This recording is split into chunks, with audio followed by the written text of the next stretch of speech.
Mother's crystal chandelier casts prisms across the dining room as I step through the threshold. My fingers tighten around the bottle of Cabernet I've brought Dad's favorite vintage.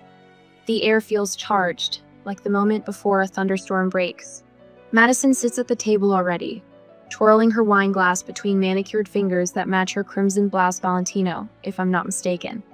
The price tag would exceed her monthly income at the art gallery where she works sporadically. Her smile tightens when she sees me, revealing perfect teeth and nothing of warmth. Lauren, finally. Mother bustles in from the kitchen, wiping her hands on her apron though the during service left hours ago. She's arranging the good china set reserved for holidays and announcements. Her eyes dart between Madison and me, a nervous energy radiating from her that makes my stomach clench. Put the wine there. We'll open it with dinner. I place the bottle on the sideboard and glance at the family photos lining the wall. Dad's smile beams from each frame, frozen in time. 10 years gone, but the space he left still echoes through this house. He's the only one missing tonight. So how's the wedding planning coming along? Madison asks as Mother pours water into crystal glasses that sing when touched. The invitation to Brian sits at the center of the table, cream-colored and elegant in its simplicity. We've settled on the venue. Nothing extravagant, just meaningful. I smooth my napkin across my lap. Brian's designing some elements himself. Madison nods without interest. Mother serves poached salmon with mechanical precision. Her movements rehearsed as if this dinner follows a script I haven't seen. 20 minutes of meaningless conversation follows Madison's gallery opening. Mother's garden club, the neighbor's new fence that violates the Homeowners Association bylaws. Then Madison sets down her fork with deliberate care. I have some exciting news, she announces, her voice lilting upward. She glances at Mother, who suddenly becomes very interested in her water glass. I've found the perfect condo. Harbor views, private elevator access, concierge service. It's absolutely everything I've dreamed of. Madison leans forward, her eyes gleaming. $500,000, which is practically a steal for the neighborhood. The salmon turns to ash in my mouth. I take a sip of water, waiting for the punchline. Mother clears her throat. I've looked at my accounts and I can contribute what I can. Her voice has the wooden quality of memorized lines. About 200,000. Madison beams at her before turning to me, head tilted just so. And you'll cover the rest, right, Lauren? After all, what's family for? The world stills around me. $300,000. For a luxury condo with harbor views.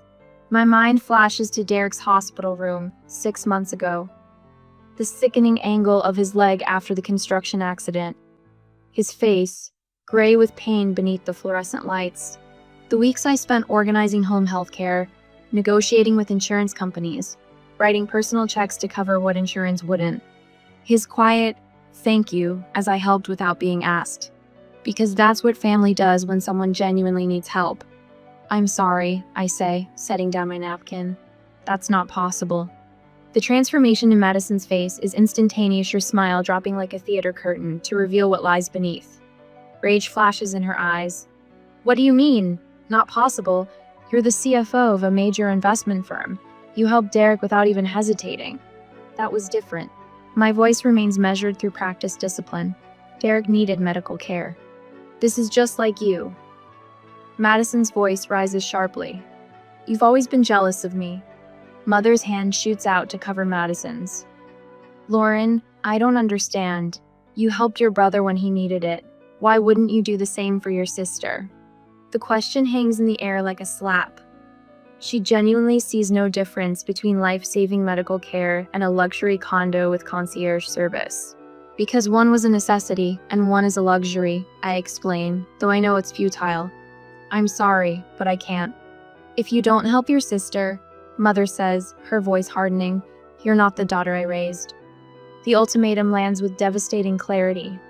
I look at the wedding invitation on the table, suddenly understanding its prominent placement. A bargaining chip. My stomach turns cold.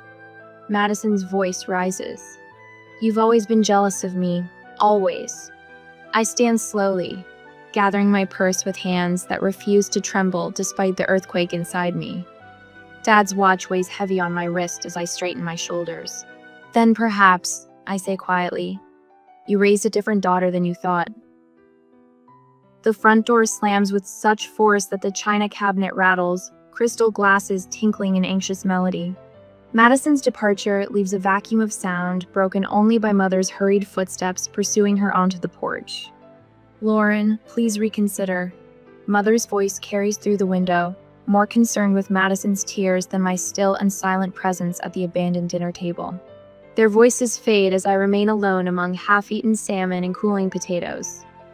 My gaze drifts to Father's portrait above the sideboard. His eyes seem to follow me, questioning or perhaps guiding. I rise from my chair and move toward his study, drawn by an instinct I can't name.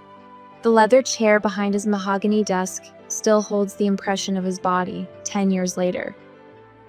Mother keeps this room like a shrine, untouched but immaculately dusted. I trail my fingers along the spines of leather-bound ledgers until I reach the one marked with our company logo, Sentinel Investments. Father's portfolio sits heavy in my hands as I open it, the familiar scent of leather and his pipe tobacco somehow preserved within its pages. Something slips from between the sheets of document I've never seen before. My heart stops when I read the heading.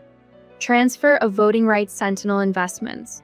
Madison's name appears throughout the legal text, alongside terms like controlling interest and board authority. The signature line remains blank, waiting for Mother's authorization. My stomach turns to ice, as understanding dawns the condo demand was merely a prelude. With trembling fingers, I reach for my phone and dial Uncle David's number. He answers on the first ring, as if he's been waiting for this call. "Lauren, is everything all right?" "Uncle David, I'm in Dad's study." My voice sounds distant, even to my own ears. "I found something transfer paperwork for Sentinel. Madison's name is all over it." The silence stretches before he sighs heavily. "Your mother wants to transfer controlling shares to Madison. She's been pushing for it since last Christmas, but that would..." "Yes, it would undo everything Richard built." His voice tightens with controlled emotion. "Madison has no business experience, Lauren. Not a day of it. But she wants full authority." I sink into Father's chair, the leather creaking beneath me. "Does Derek know?" "Not yet. I thought your father's wishes were clear in his will." My fingers brush across the smooth wood of the desk where Father taught me about profit margins and ethical investing on those quiet Saturday mornings while Madison slept off Friday night excesses. In the bottom drawer, I find the letter I've read 100 times since his death. I unfold it carefully, the paper thinning at the creases. To my successor, it begins in his precise handwriting. "Only David understands what I've built here, a company that serves its clients with integrity first, profit second. Guard this principle with your life." The realization settles over me like a heavy mantle. Madison's luxury condo demand wasn't just about entitlement. It was a test to see how easily I would surrender my resources. Had I agreed, the company would have been next. I take a deep breath and stand, suddenly certain of what I must do. "I'll be at my apartment in 30 minutes. Can you meet me there?" Derek's arrival comes announced by the distinctive tap of his crutches against the hardwood floor of my apartment. His leg has healed enough for walking, but stairs still challenge him. His face, so like Father's, tightens when he sees the portfolio spread across my coffee table. "So it's true," he says, lowering himself carefully onto my sofa. "Madison wants the company. Not just wants sex specs." I hand him the transfer documents. "And Mother supports her." He skims the pages, his expression darkening. "This would destroy everything Dad built." A knock at the door announces Uncle David, silver-haired and straight-backed, despite his 70 years. He carries a leather briefcase that holds more Sentinel documents, these showing Madison's plans drawn up by consultants who specialize in liquidity events. Asset stripping. Company dismantling. "She'd sell it off in pieces," Uncle David explains, pointing to highlighted sections. "The real estate alone would fund her lifestyle for decades." The three of us sit in the gathering darkness, our faces illuminated by the soft lamplight. Three people who loved Richard Blake enough to protect what he valued, not just what he owned. "What now?" Derek asks, rubbing his healing leg. My phone buzzes with Brian's call. I answer, explaining in quiet tones what must be done. His support comes without hesitation, the reassurance of someone who shares my values without sharing my blood. After we disconnect, I move to the bookshelf where family photos stand in silver frames. I select only those containing father teaching me to fish, attending my business school graduation, Derek's first journalism award. The ones with mother and Madison remain behind as I place the chosen frames in a small box. On my desk, wedding invitation drafts await final approval. With steady hands, I cross out Madison's name, then after a moment's hesitation, mother's as well. Sometimes family isn't who shares your blood, I say to Derek and Uncle David as they watch me, but who shares your values. Their silent nods seal our alliance. Father's legacy will not fall to those who never understood it. The leather notebook weighs heavy in my hands as Derek and I wait in the driveway of our childhood home. 10 years of memories flood back Saturday mornings when Dad would nudge me awake at dawn, his voice a gentle conspirator's whisper. Ready to learn the family business, Lori? I'd slip downstairs in pajamas, in Dad's old cardigan, curling into the leather chair across from his desk, while Madison slept upstairs until noon. The scent of his coffee, and the scratch of his pen as he opened the company ledgers, these were the rhythms of my childhood. You okay? Derek asks, adjusting his weight on his crutches. The scar from his surgery peeks beneath his pant leg when he moves. I'm not the one who should be standing. I nod toward his leg. Some things are worth standing for. His jaw tightens as he looks toward the house. Dad would be standing right here with us. The front door opens before we reach it. Mother appears in the doorway, her posture rigid as church pews. Beyond her, Madison's theatrical sobs echo from the living room. They're trying to ruin everything. I've already made my decision about the shares. Mother's voice could freeze water. She doesn't invite us in, but Derek pushes forward anyway, his crutches thumping against the hardwood floors of the entryway. The familiar scent of lemon furniture polish and Mother's perfume mingles with something sore, the smell of old resentments disturbed. Family photos line the hallway, chronological markers of a family that once appeared whole. In most, Madison stands front and center, Mother's hand on her shoulder, while Dad stands beside me, his pride obvious, even in 2 dimensions. Madison sits on the sofa, shoulders heaving beneath her designer blouse. Her mascara remains perfect despite her tears-practiced performance. When she sees the notebook in my hands, her crying stops abruptly. What's that? Dad's succession plan. I place the worn leather book on the coffee table, in his handwriting. That old thing? Madison scoffs, but her eyes never leave the notebook. I flip to the page marked with Dad's brass bookmark, the one engraved with his initials and the company logo. The pages crackled the sound of secrets finally exposed to air. For the future CEO, I read, Dad's handwriting becoming steadier as I continue. Lauren has shown the judgment, discipline, and integrity necessary to lead Sentinel. Madison's creative talents lie elsewhere, and forcing her into business would do her a disservice. Mother's face pales. Richard never discussed this with me. He tried. Derek's voice is quiet but carries the weight of certainty. Many times. You didn't want to hear it. I turn another page. Cheryl will resist this plan, as she has always believed Madison needs more support. But a company isn't charity, it's a responsibility. Lauren has earned this through merit, not birthright. The doorbell rings, startling us all. Uncle David's silhouette appears through the frosted glass, broad-shouldered and solid as the foundation of a well-built home. Mother opens the door with obvious reluctance. Uncle David steps inside, nodding to us before placing his leather briefcase on the dining room table. I have the legal documents. What legal documents? Madison stands, her performance abandoned for genuine alarm. Richard's formal succession plan. Uncle David slides papers from his briefcase with the calm precision of someone who knows exactly what they contain. Filed with the company attorney 5 years before his death, updated 6 months before his diagnosis. This is ridiculous. Madison's voice rises to a pitch that would shatter crystal. Mother owns controlling shares now. She owns them in trust. Uncle David corrects, with specific conditions regarding their transfer. The front door opens again. Brian steps inside without knocking, his eyes finding mine immediately.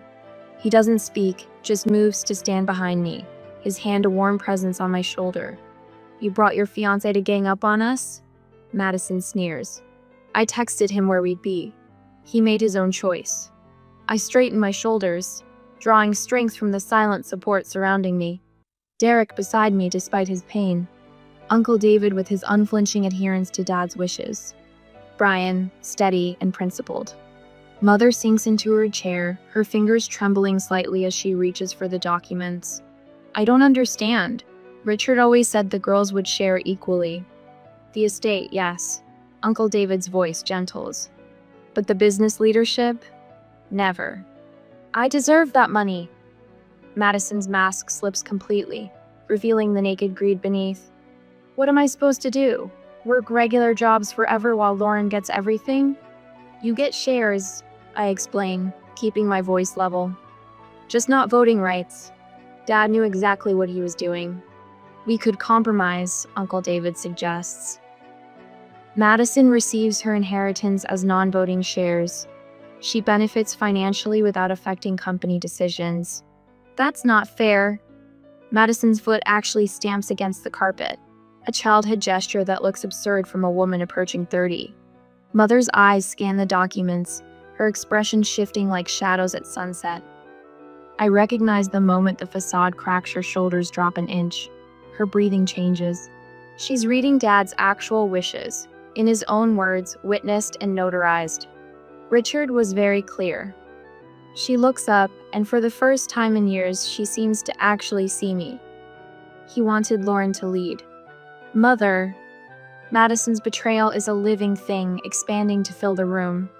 I made a promise to him. My voice gained strength with each word. On his deathbed, I promised to protect his legacy. This company employs 200 people. Their livelihoods depend on experienced leadership. Your sister has needs too, Mother argues. But the argument sounds hollow, even to her own ears. Madison needs to stand on her own feet, Derek says. Dad knew that, he just couldn't get you to see it. The afternoon light slants through the windows, casting prisms across Dad's notebook. I think of all those Saturday mornings, his patient explanations of profit margins and ethical business practices. The pride in his eyes when I asked the right questions. The leather notebook he presented on my 21st birthday, inscribed, "For the future CEO." I run my fingers across his handwriting, feeling the indentations his pen left on the page. Some promises transcend even the ties of blood. Some legacies are worth fighting for, even when the cost is peace. What would Dad want? I asked quietly, meeting Mother's eyes. Really want? In the silence that follows, I can almost hear his answer. Dad's framed business philosophy sits on my desk. Integrity cannot be bought, but its absence will cost everything. Morning light streams through the floor to see windows of what was once his office, now mine. The leather chair cradles me as I review quarterly projections that exceed expectations. Dad would have been proud not just of the numbers, but of how we achieved them. I trace my fingers over the photo beside my computer, Dad, with his arm around my shoulders on my first day of business school, his eyes crinkling with pride. You'll outdo me someday, Lauren, he had said. Not competition, but continuation. My wedding invitation list sits beside it, conspicuously missing 2 names. The absence creates more peace than pain now. Brian understood immediately, his hand squeezing mine when I explained. Family is earned, he'd said simply. The intercom buzzes. Miss Blake, your mother is calling, again. Send it to voicemail, please, Donna. The 4th call this week. I've already listened to the previous messages. Lauren, you're tearing this family apart. Your father would be ashamed of how you're treating your sister. If you don't return this call, I'll assume you've made your choice. Each voicemail more desperate than the last. A calculated escalation strategy recognized from years of watching Madison get her way. My phone vibrates with a text from Derek. Heads up. Madison just stormed into the lobby. Before I can respond, Donna's voice comes through again. Tension evident. Miss Blake, your sister is demanding to see you. Security is asking how to proceed. I straighten in my chair, Dad's watch heavy on my wrist. Tell them to escort her out, politely but firmly. 10 minutes later, my phone explodes with notifications. Madison has tagged me in a social media post.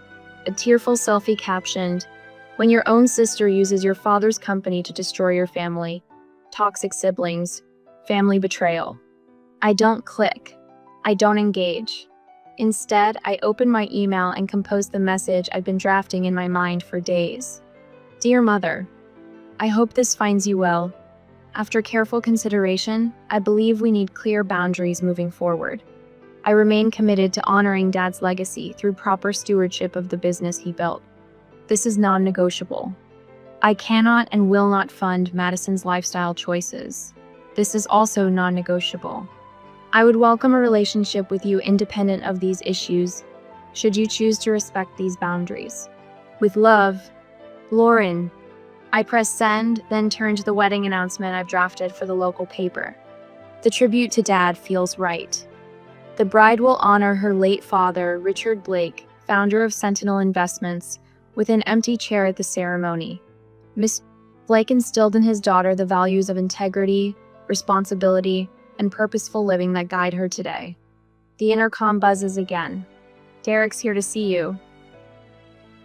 My brother limps in, still using a cane occasionally. His recovery continues, slow but steady, much like our relationship, rebuilt in adulthood after years of Madison wedging herself between us. Uncle David called, he says, settling carefully into the chair across from me. Mom tried to sway him about the shares again. Apparently she cried. Did it work? I ask, already knowing the answer.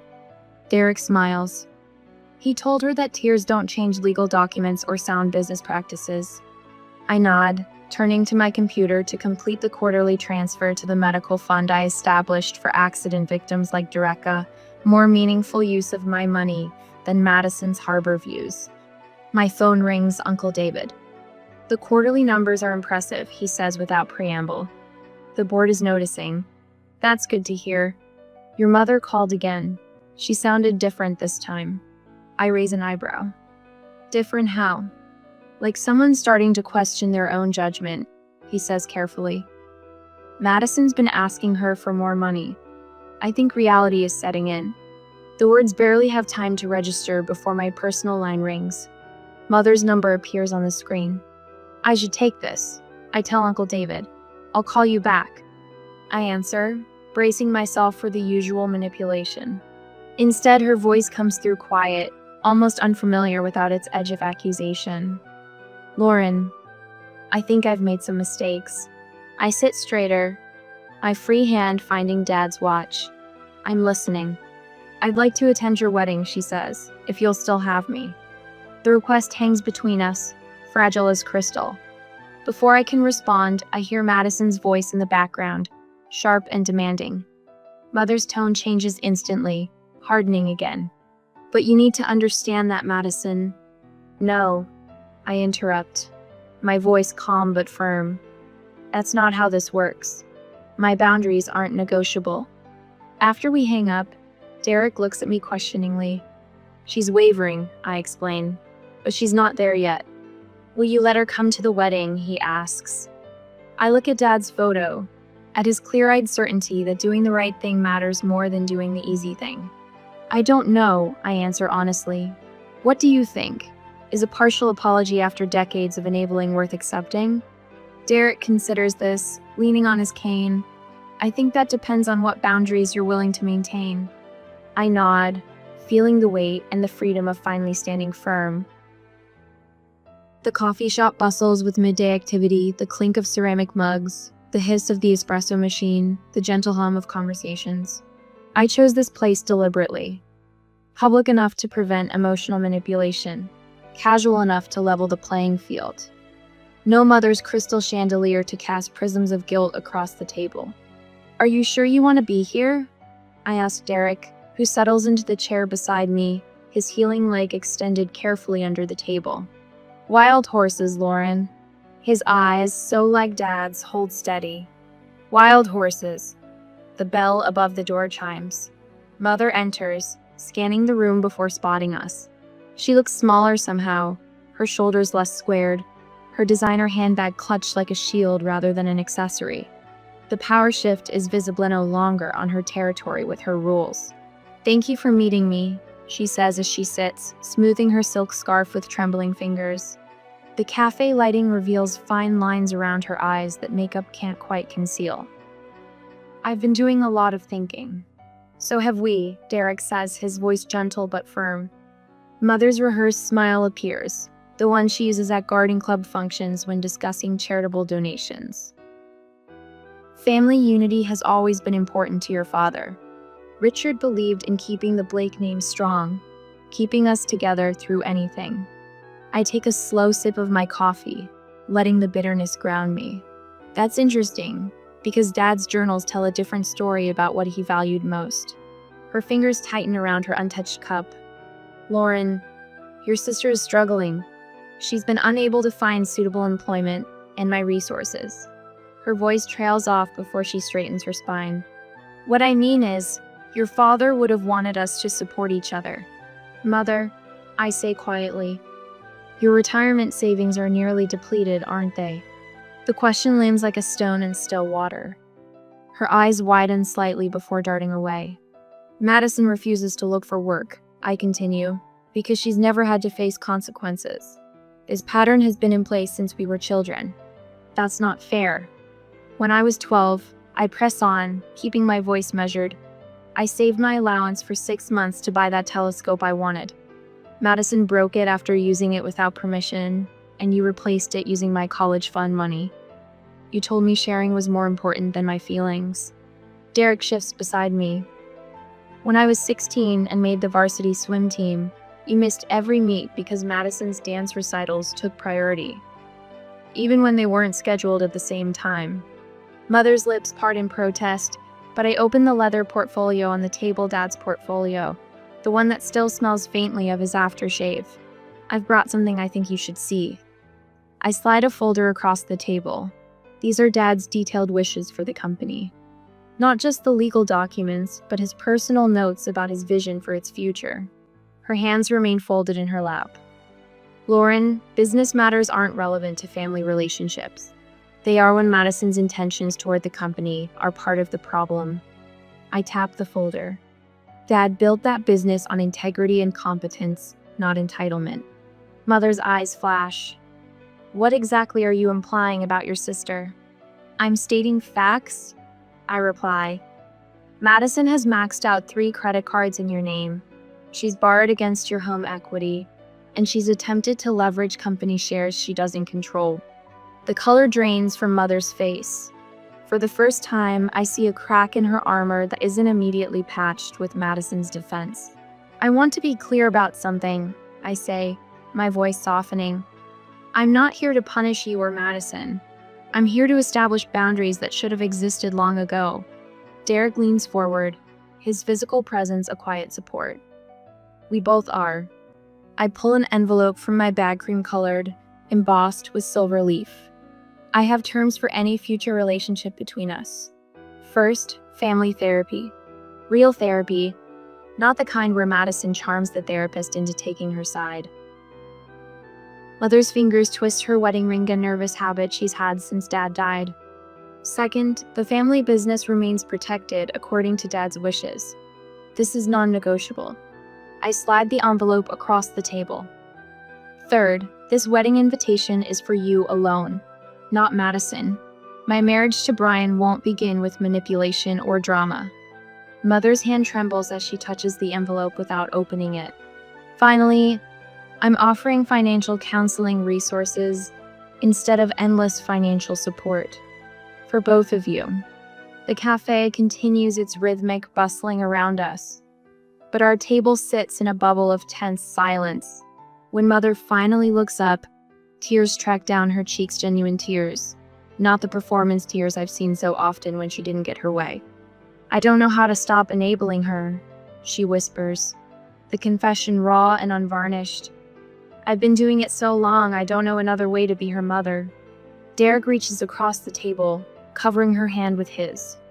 That's why we're suggesting therapy, Mom, for all of us. I maintain my position, compassionate but unwavering. Madison needs to face reality, and you need to let her. Mother dabs at her eyes with a cafe napkin, her usual monogrammed handkerchief notably absent. When did you become so strong, she asks, looking between Derek and me. We had a good teacher, Derek says. Dad never confused love with enabling. Something shifts in Mother's expression, a realization dawning like the slow lightning of a horizon. She looks at me with new eyes, seeing not the daughter she thought she raised, but the one she actually did. I've damaged so much, she says, her voice barely audible above the espresso machine's hiss. With both of you, with all of us. The admission hangs in the air between us, not a complete transformation, but perhaps the first truthful moment we've shared in years. White roses line the garden path as I walk toward the small gazebo, my hand tucked into Brian's steady arm. Morning light filters through ancient oaks, casting dappled shadows across the 50 chairs only half filled, but by people who truly matter. The string quartet begins Pachelbel's canon, and tears prick my eyes despite my resolve to remain composed. You ready? Brian whispers, his fingers covering mine. I nod, unable to speak as we take our positions beneath garlands of ivy and baby's breath. My gaze falls on the empty chair in the front row, adorned with Dad's photograph and his leather-bound notebook tied with a simple white ribbon. He's here in every way that matters. In the back row sits Mother, her posture stiff but present, wearing a lavender dress that makes her look older, more fragile. Our eyes meet briefly, hers uncertain, mine accepting. This is progress, though the journey has only just begun. The seat beside her remains conspicuously empty, Madison's absence a necessary boundary that still aches beneath my ribs. After the ceremony, I find Mother standing alone near the refreshment table, turning her champagne flute without drinking. It was a beautiful ceremony, Lauren. Her voice wavers. Your father would have been proud. Thank you for coming, I say, meaning it despite everything. It matters that you're here. 3 months later, I sit across from Mother in the beige office of Dr. Winters, family therapist. Outside, autumn leaves scatter across the parking lot, while inside, Mother's hands tremble as she speaks. I didn't see it, she admits, voice barely audible. All those years, I thought I was helping Madison by giving her what she wanted. Instead, I was. She struggles with the word. Enabling, Dr. Winters supplies gently. Mother nods, a tear slipping down her cheek. I enabled her to become someone Richard would have been ashamed of. That evening, I walk Mother through Dad's old office, my office now. The company reports show quarterly growth exceeding projections by 17%. Uncle David's strategic investments bringing in new clients across 3 states. He built something extraordinary. Mother whispers, running her fingers along the mahogany desk where I've placed his framed photo. And it will continue to thrive, I assure her, exactly as he intended.